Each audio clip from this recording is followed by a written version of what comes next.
중국의 정치는 일당 독재를 하는 것으로 유명합니다. 현재는 시진핑 주석이 연임하고 있고 사면임 및 그 이상 혹은 죽기 전까지 종신 집권하려는 움직임이 있습니다. 중국은 원래에도 주석이 있었지만 주석은 각 계파별로 번갈아 가면서 상호 견제를 하는 집단 지도 체제였습니다. 그런데 시진핑 주석 시대에 이르러 시진핑은 연임까지만 할 수 있었던 중화인민공화국의 헌법을 개정하여 국가주석의 임기 제한 조항을 철폐한 것으로도 잘 알려져 있습니다. 이때 중국은 어떻게 해서 국민들의 동의도 없이 어느새 주석의 임기 제한 조항을 없앨 수 있었던 것일까요? 중국의 헌법은 형식적으로는 중국 내부에서도 가장 상위의 법령이라고 할 수 있습니다. 그러나 중국은 일당제 국가로서 당이 국가기관보다 위에 있으며 따라서 실질적으로는 중국 공산당 규약이 헌법보다 우위에 있다고 할 수 있습니다.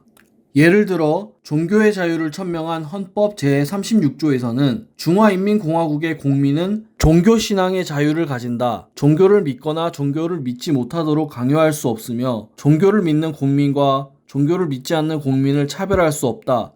라고 하였으나 현실의 중국은 공산당의 사회주의 이념에 따라 종교의 자유가 사실상 보호받지 못하는 국가입니다. 그리고 중국에서는 헌법에서 국가에 의한 권력 발동을 명시한 부분을 적극 해석하여 기본권 억압을 정당화합니다. 중국의 개헌은 전국인민대표회의에서 전체 회의를 열어 헌법 개정안을 의결하게 됩니다. 2018년에 이 대화에서 인민대표 2,980명 가운데 99.8%의 찬성률을 기록하였습니다. 이때의 인민대표를 선출하는 선거 방식이 민주집중제에 입각하여 다른 다당제 민주주의 국가와 꽤 차이가 나게 됩니다. 한국으로 치면 기초의원이 광역의원을 뽑고 광역의원이 국회의원을 뽑는 식이라고 할 수 있습니다. 이러한 형태이기 때문에 항상 과반수 득표를 하는 후보들끼리 결국 최상의 집행권을 장악하게 됩니다. 그렇기 때문에 중국의 시민들의 민의가 제대로 반영된다고 보기 어렵고 개헌조차도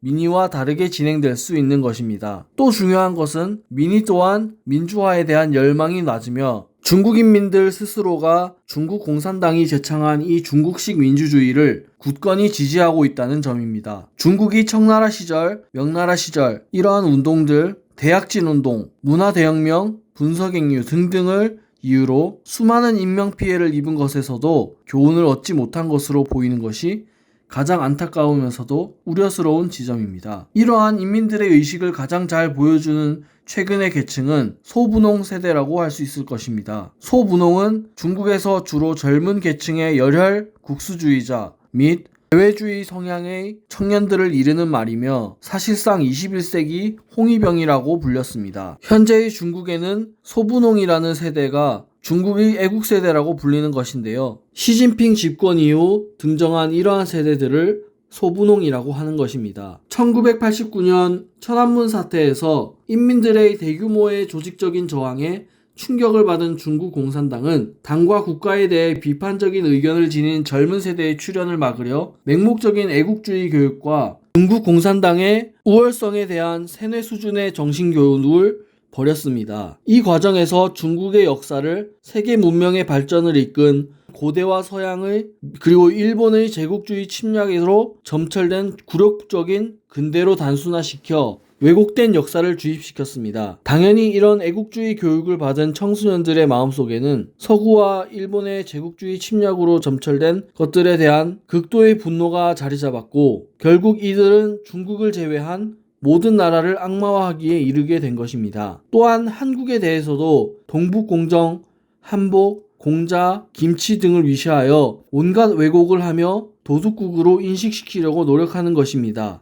2020년대 기준 중국의 청년층이라고 할 수 있는 이 세대는 한자녀 정책의 영향으로 각 가정에서 애지중지 길러지다 보니 소황제라 불리는 독단적이고 자기중심적인 경향이 강합니다. 여기에 학창시절 이런 맹목적인 애국주의, 중국 공산당 제일주의 교육을 받으며 자랐고 덩샤오핑의 개혁개방 이후 중국은 세계의 공장이 되어 장점인 후진타오 주석들이 펼친 친기업 정책과 적극적인 산업 스파이 행동 덕분에 중국의 기술력이 빠른 속도로 향상되면서 동시에 세계 최대의 시장이 되어 초고속 경제 성장을 이루고 물질적 풍요를 누리는 속에서 중국이 2008년 베이징 올림픽을 기점으로 미국과 함께 세계 정세를 주도하는 G2로 급부상한 현실을 직접 경험하면서 단순한 중뽕을 넘어서 자국이 세계 제일, 세계의 중심이라는 신중화주의에 빠지게 된 것입니다.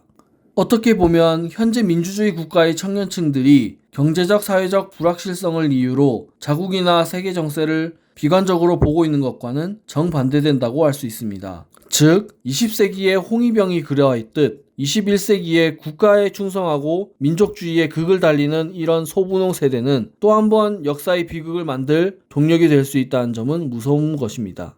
사실 2000년대부터 시진핑 집권 이전까지는 그래도 지식인과 언론에서는 이를 병적 애국주의라고 지적하며 자성을 촉구하는 목소리가 많았습니다. 하지만 시진핑 체제가 공고해지는 2010년대에 들어서서 시진핑이 점차 정적들을 제거함과 동시에 독재 기반을 더욱 공고히 하기 위해 국가의 통제가 강화되면서 이러한 목소리는 순식간에 사라지고 그 빈자리를 광적인 국수주의 열풍이 채우게 됩니다. 유명한 철학자인 한나 아렌트는 2차 세계대전 이후 전범인 나치의 뉘른베르크 이스라엘 전범 재판에서 사형을 언도받은 홀로코스트의 책임자 아이히만을 관찰하면서 악의 평범성이라는 개념을 세상에 내놓았습니다. 수백만을 학살했던 아돌프 아이히만. 세간은 그를 뿔난 악마쯤으로 취급하였으나 실제 재판에 드러난 그의 모습은 경악스러울 정도로 평범했던 것입니다. 그는 어머니와 애인을 그리워했고 홀로코스트 실무로 하루에 몇 시간밖에 잠을 자지 못한 워커홀릭이었습니다. 심지어 그는 자신을 사형시키던 인물들에게도 욕설 한번 내뱉지 않았으며 신과 종교를 믿는 평범한 남성이었습니다. 아렌트는 이런 사실에 입각하여